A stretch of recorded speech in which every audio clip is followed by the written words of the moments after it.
पुण्यातील हडपसर परिसरातून एक हृदय पिळवटून टाकणारी घटना समोर आली आहे। एका डंपरनं ऍक्टिवाला मागून जोरदार धडक दिली।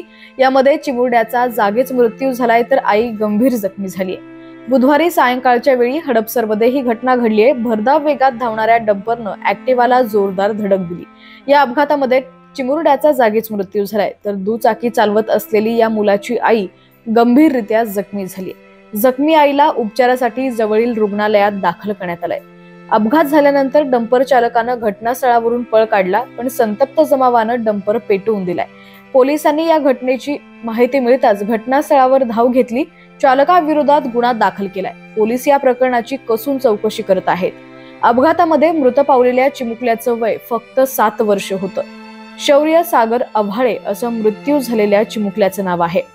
डंपरनं ऍक्टिवाला धडक दिल्यानंतर तो डंपरच्या चाकाखाली आला, त्यातच त्याचा जागीच मृत्यू झाला। हडपसर परिसरातील ही धक्कादायक घटना आहे। अपघातानंतर उपस्थित जमावानं आणि मयत मुलाच्या नातेवाईकांनी सदर डंपरला आग लावली।